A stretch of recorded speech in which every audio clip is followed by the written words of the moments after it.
So 8 years ago, I read the book, The Last Lecture by Randy Pausch. And one of the quotes that was in the book, as I read that quote and thought back to my childhood and the experiences I had growing up, really resonated with me. Give yourself permission to dream. Fuel your kids' dreams too. Once in a while, that may mean letting your kids stay up past their bedtime. And growing up in Cincinnati, Ohio, the sport of football I was always surrounded by it. My mom was the athletic secretary at Cincinnati Princeton High School, and her boss, the athletic director, was also the head football coach. Those of you that know much about high school football back in the 80s and 90s, Princeton was a pretty good program. And every Friday night, I'd be toted along to the games and be watching whoever the Vikings were playing that week. And my weekend would conclude with sitting on the couch with my dad, watching the Cincinnati Bengals. So as a kid, my dream was to become a professional football player. I wanted to run out in Riverfront Stadium to the roar of the crowd singing "Welcome to the Jungle," wearing the orange and black stripes. And so every year in elementary school, I would ask my parents, is this the year I can begin to play football? And every year I would get the same answer, not yet. Until one day in the summer of 1987, the answer was, sure, let's give it a shot. And so in the fall of 1987, I began my quest to become a professional football player with the Sycamore Spartans. Number 16 in your program, number 1 in your heart. But like every good dream or every journey that we set out upon, there's bumps in the road. And soon after beginning my journey to become a professional football player, I started to experience those adversities. I started to sprain my ankle on a regular basis. One week it would be my right leg, the next week my left leg. And we didn't know what was going on. Obviously, this was not normal, so we went to the doctor and we got referred to specialists and all of those good things that happen. And I was told that I would need to have surgery. And so that following summer, as an 11-year-old in the summer of 1988, I had surgery on both of my legs at the same time, both of my Achilles tendons. And I spent that summer with casts up to here on both legs. And while most of my friends were at the pool or playing baseball, I was sitting at home feeling sorry for myself. And what I thought couldn't get worse did.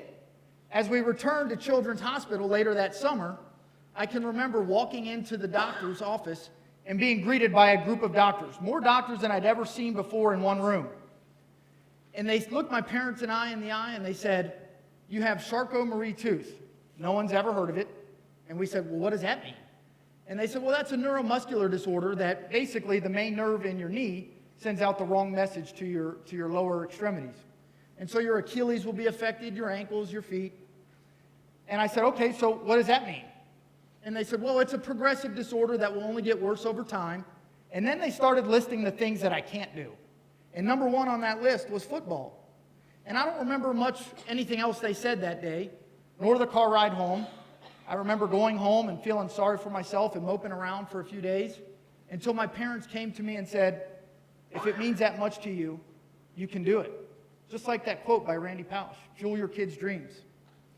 And so as an 11-year-old kid, what could have been one of the most defining moments for the worse became one of the greatest blessings in my life. Because it's not too often as a young kid that you get to see the power of your attitude and the power of mindset. You see, adversity has constraints that come along with it. But the beauty of adversity is you get to see what you want to see. And so I use those constraints to enhance my focus and sharpen my drive. And so I continued the game of football through middle school and on into high school. And my sophomore year, once again, I was struck with adversity with my legs. And I spent about 6 months my sophomore year on crutches, but I was determined to do everything I could to show my teammates, my coaches, my family that I wasn't going to let it hold me back. And I continued to play football my junior and senior year. And I started 2 varsity games as a senior. Not quite the resume you want to have to go on and play major college football and star in the NFL. But it's funny about dreams, sometimes they take a life of their own. And so as I thought about what I wanted to do with my life, I knew I wanted to use my passion, my dream, and I wanted to use my story to inspire others. And I thought, what better profession to do that than education? And I had the unique fortune of going on to Ohio State and working for the football team. And although I wasn't wearing the pads and suiting up on Saturdays, I was right there in the action. I was a part of 2 Big Ten championships, I was steps away from Dave Boston when he caught the winning touchdown in the Rose Bowl. And so I got to live my dream, albeit a little bit different. I got to do it. And I decided that, I'm going to venture out and begin this career. And I started right down the road teaching math and coaching football at Westland High School. And about the third season, the pain in my legs was becoming to be debilitating again. And I was really struggling just to make it through the day. And I used some of the connections I had at Ohio State and got connected with one of the best foot and ankle surgeons in the area. And I went in and had some tests done and did MRIs and all those types of things.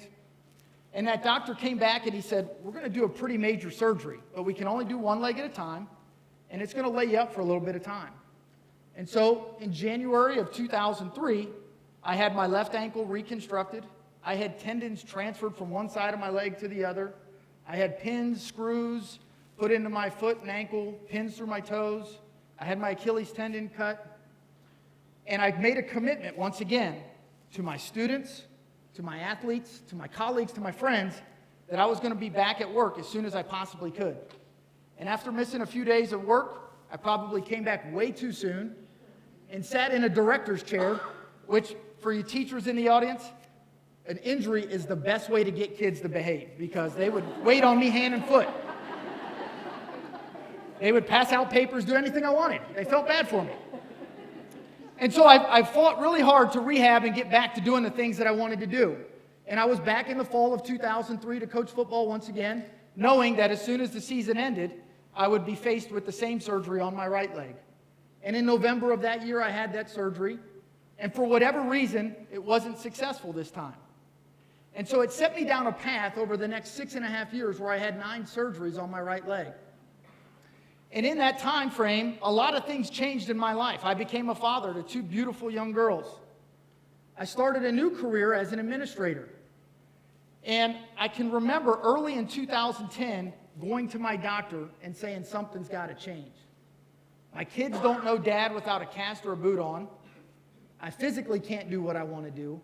Mentally, I'm having to take pain medicine to make it through the day. Something has got to give.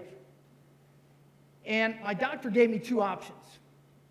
The first option was to have a rod inserted through my leg and a halo system put around my leg. And it was about an 18-month recovery. 12 months of that would be non-weight bearing. And I said, well, that doesn't sound real pleasant. What's option 2? And he says, we would amputate your leg below the knee. And I said, well, that doesn't sound real good either. I don't have a lot of choices here. So I said, well, what happens if option 1 doesn't work? And he said, then we'll amputate your leg. And I can remember going home that day and talking to my wife and thinking, I can't live like this for 18 more months. If this is going to give me any relief, I want to move forward. And we made a commitment that day to never look back. And so I called my doc up and said, I want to have it amputated. And on March 15th, 2010, I showed up to have my right leg amputated. And one of the last things the doctor said to me is, Mike, I want you to realize you're not losing anything today. You're gaining your life back. And he was very aggressive with me in getting up on my feet. Within 6 weeks, I was at my prosthetist office taking my first steps. And seeing the smile on my wife's face was worth its weight in gold. And I felt like the weight of the world had been lifted off of my shoulders. And shortly thereafter, I got to live one of my personal dreams as a father and chase my daughter in the backyard for the very first time. And although this isn't the best quality picture, it's probably one of the most prized possessions I own. And so then I started to dream about what can I do to challenge myself? How can I push my limits? And I thought, let's try triathlons. I've never was a runner, never was a swimmer, didn't own a bike, but that sounds like a good idea. So in October of 2011, I completed my first triathlon, did a couple relays prior to that. October of 12, I did a half Ironman out in California. And it was shortly after that half Ironman that I was introduced to another sport. And that was the sport of CrossFit. And CrossFit has opened up doors that I never thought would be possible for me. I'm a part of a group, Team Some Assembly Required, which is an elite group of adaptive athletes, many of which are facing the same things that I am. And we travel all over the country and compete in nationally recognized events. and it's been a great experience. And all of the adversities I've been through, I've learned a great deal about what adversity really is. You see, adversity can and should be used as a catalyst to drive you to work harder, dream bigger, seize opportunities, and show the world how resilient the human spirit can be. And so, as you think about the adversities you face, and think about what we've been told about adversity, and even look in the thesaurus, it says all of these negative things, tragedy, obstacle, hindrance. I challenge you to move past the synonyms and look to the antonyms: advantage, break, opportunity. Because with the right mindset and with the right attitude, what someone sees as an obstacle is really an opportunity. And so I want to leave you with one last thought. Your success is determined by your dreams and your drive. Together, they open up a world of possibilities. Thank you.